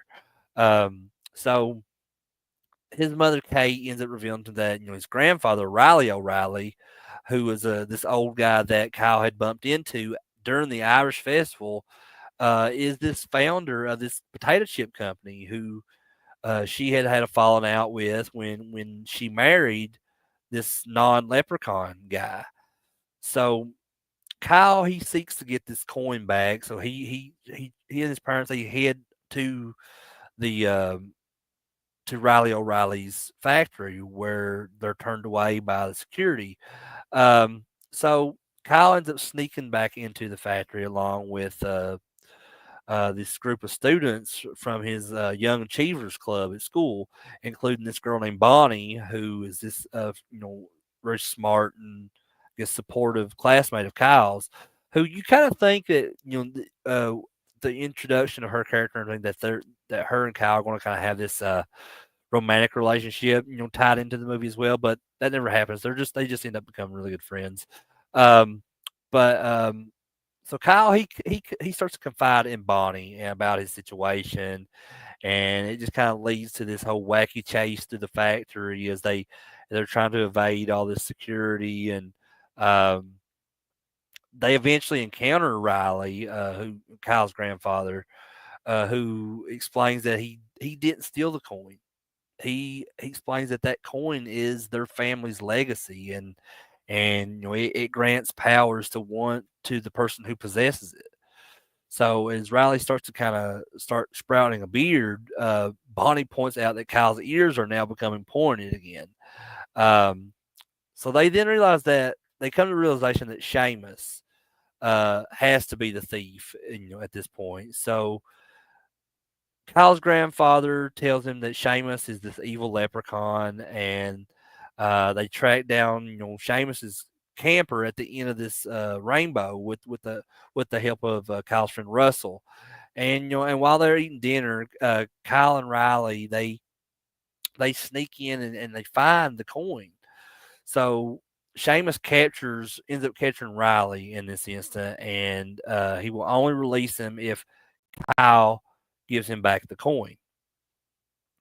Um, so Kyle wagers this bet to keep both of them, to keep both the coin and his grandfather. And he bets on sports, and then Seamus is like, okay, that's fine or whatever. And then he magically finds himself in Ireland, where Kyle competes against Seamus in this Irish culture of called Gaelic sports or something like that. It's these Irish games. It was famous for like 3,000 years in Ireland.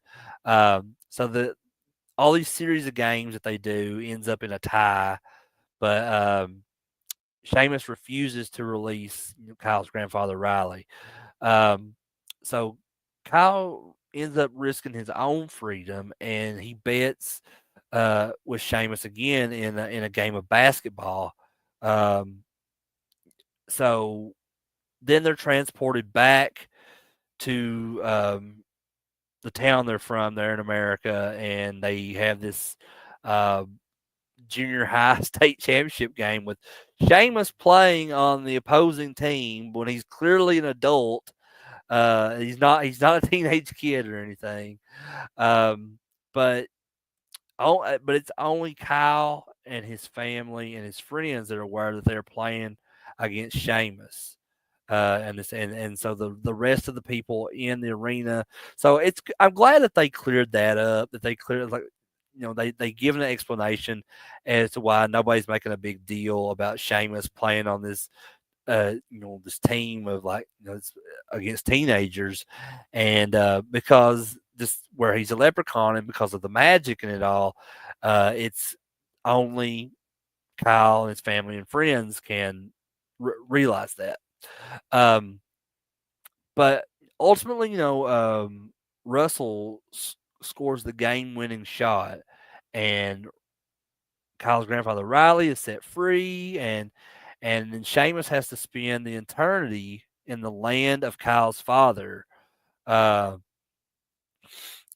which he keeps calling Erie. And then Seamus makes comments like this. He says, "Won't you ever learn your heritage? Because it's Erie."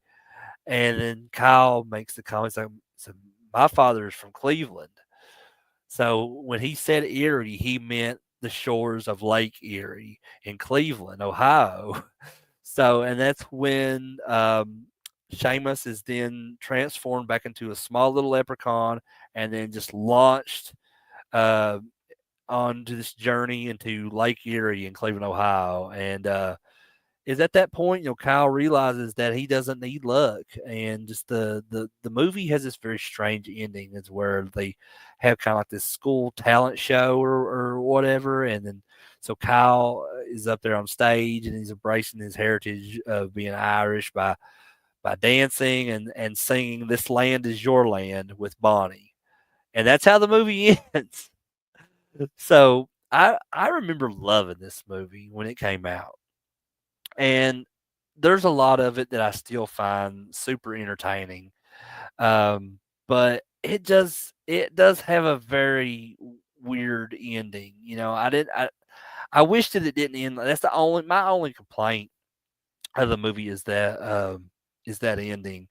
But otherwise, the rest of it is super cool. Because you got some very notable actors in this. Well, to me at least. I mean, like, so you have the guy that plays Seamus in this, which is Timothy O'Munson, and I'm a big fan of the TV series Supernatural, and he plays Kane in the later seasons of Supernatural, and that was to me that was one of the best characters in the entire series. Um, and just it's so funny to see him playing this evil leprechaun in this movie. But I just wanted to mention him real quick, but I'll come back to him. Um, But I guess I'll go ahead and start, a closer look at, some of these other characters, starting off with the main character of course, Kyle Johnson, who's played by Ryan Merriman. And, a lot of horror fans will probably recognize Ryan Merriman as he played in Halloween Resurrection. And I think he was in Final Destination 3. I think it was part 3 that he was in. But in this, he plays this 15-year-old Kyle, who's the heart of the story and all that.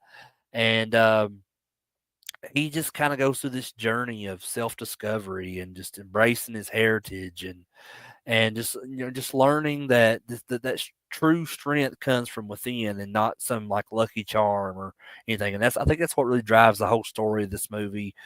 And then you got his grandfather in this, played by Henry Gibson, who plays Riley O'Reilly. And Henry Gibson, of course, he's a big Joe Dante guy. He was in The Burbs.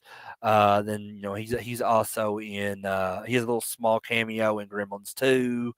And just Henry Gibson was a legend, I think, for these kind of more obscure roles and stuff. And I always loved him as an actor. And I think he does awesome in this as this loving grandfather. He just kind of represents that importance of family and tradition, and even when like you know these disagreements kind of arise between members of the family, his his wisdom and like guidance is really what helps Kyle understand his heritage. And he he's probably my favorite character in this movie. I'm not if I'm if I had to pick, he's definitely. But I may be biased on it because, like I said, I love Henry Gibson and I thought he was a great actor. Um, and then the girl that that befriends Kyle, Bonnie Lopez, who's played by the actress Alexis Lopez. And she's just that supportive friend, who stands by Kyle's side throughout his transformation. And uh, she just kind of demonstrates that whole value of acceptance and that genuine friendship. Um, and and that brings me back to Seamus McTiernan again, played by Timothy O. Munson. He's the main villain of this, who kind of embodies that negative stereotype associated with leprechauns, and he serves as this kind of foil to Kyle's journey, and just highlights that importance of using his ability to for evil and that selfish gain. Um, yeah, I mean he's definitely an interesting character as well in this. But there's a few different memorable moments in this I like to talk about. Of course, the when they go to the Irish festival and Kyle kind of has this uncontrollable urge to step dance during Seamus's performance. It's pretty hilarious actually, and it just kind of sets the stage for the rest of the movie for all this like magical chaos, I guess if you want to call it that. Um, that just kind of is to come throughout the movie, and it's just that whole scene is a turning point too, to where that magic starts seeping into Kyle's life.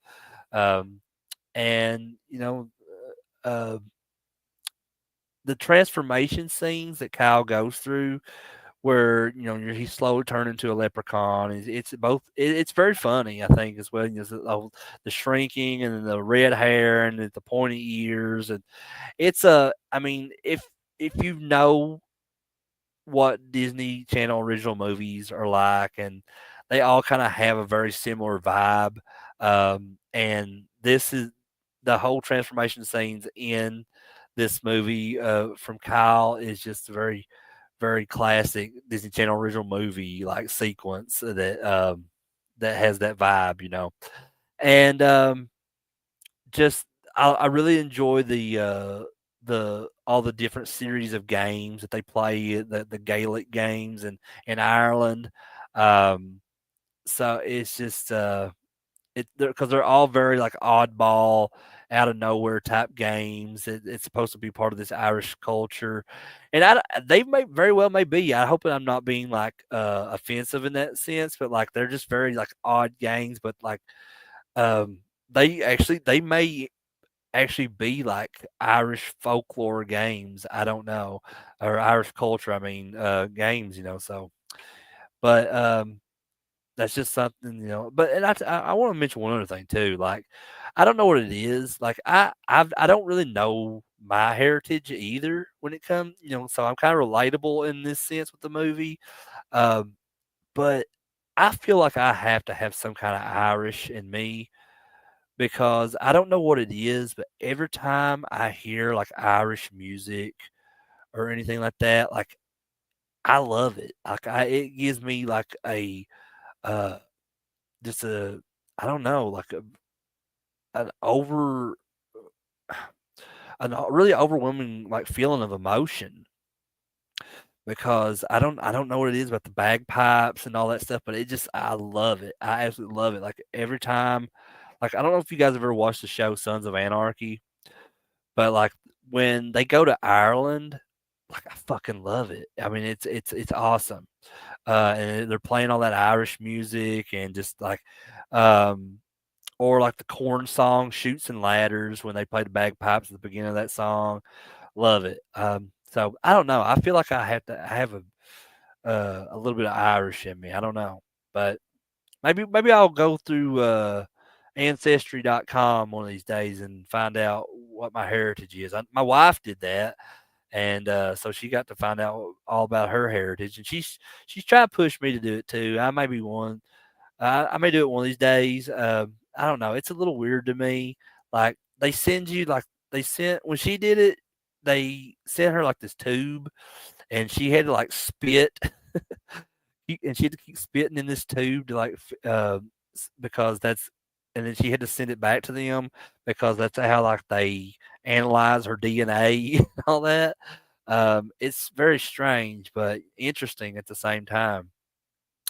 Um, but to sum this up, I guess Luck of the Irish, I think it's definitely a fondly remembered Disney Channel original movie. It's very fun. It's family friendly, and it celebrates that Irish heritage while kind of delivering this positive message about self acceptance and just the importance of family and um, this it really kicked off Ryan Merriman's career, uh, um, because it was around the same time, if I'm not mistaken, when they did, Halloween Resurrection, and, and I think it was Final Destination 3, he did, around that same time as well. So, it really kinda kick-started his career, and this is it's the movie is not some, like, groundbreaking movie or anything like that, but I think it definitely holds a special place in my heart, from when I was growing up, like, when this movie he the guy plays, a 15-year-old kid, and I think I was 15 years old when this movie came out, and so it just feels very, relatable in a sense as well for me, and it's very nostalgic for me, and, yeah, I mean, I absolutely love it. Like I said, it's not one of the best, like, basketball movies because honestly, this it doesn't focus that much on the whole basketball element of the movie, but, that's just kinda where it starts off with, and that's where it ends. It just kinda comes full circle. So that was I definitely had to throw this one in there, especially where it kinda comes as a perfect ending to this week of movies that I've been covering, and it will transition into next week uh, with the St. Patrick's Day theme when we talk about the Leprechaun movies, and also this coming week, this weekend will be Horror Hound Weekend in Cincinnati. So um, I'm going to be doing the Leprechaun movies on Thursday. I'm going to be talking about, and then next Sunday, I'm going to be covering three different movies that has some of the that stars some of the celebrity guests that will be at Horror Hound Weekend. So next Sunday, I'll be covering Thriller: A Cruel Picture with Christina Lindbergh, who will be at the convention. I'll be covering Black Sunday with Barbara Steele, who will be at the convention, and I'm gonna choose one more. I'm gonna do three, I think, altogether. Um, but I haven't decided what the third one's gonna be. But I'm definitely gonna be doing Black Sunday and Thriller: A Cruel Picture for next Sunday. So if you're a fan of those movies, be sure to come check out the channel and hear me talk about those. But yeah, I'm super excited about this coming weekend. I'm excited to talk about the Leprechaun movies on Thursday, and I'm also, like I said, I'm excited for Horror Hound Weekend. Me and my wife Candace, my brother-in-law, will be going to that, and it's going to be a lot of fun. I'm glad, and that's a Horror Hound Weekend is a place where I get to see friends that I made at that convention. That's the only time I get to see them throughout the year, so I'm excited for that as well. It's just going to be a lot of fun. Um, but I guess, that is it for this video, guys. I really enjoyed doing this video and this both and part one as well for the whole March Madness mystery movies. And this was a new concept. I've never done like a mystery movies thing to where I hadn't announced the titles beforehand. Um, so I just like hear your guys comments on that. I mean, do you like that concept? Do you like not knowing what the movies are before I talk about them, or do you like it better when I do announce the movies? Um, right now, I'm kind of on the fence about it. I mean, I like both ways of doing it, um, but I don't know. I would just like to hear your guys' input on that. But I do want to say I appreciate all of you guys for checking out this video or any other videos on my channel. I mean, it means a lot to me. So thank you for that. And also just want to thank everyone who watched this live tonight, and people that was here in the chat, like Ben and Greg, and or just to the people that's watching this on replay. I want to thank you guys as well. And just please do me a favor and drop me a comment below on what your favorite of these movies that I talked about tonight, these four movies, or just what your favorite basketball movie is, or your favorite basketball player, or what movies you would like to hear me review. I just anything you guys want to talk about, I'm more than willing to talk about that stuff with you guys.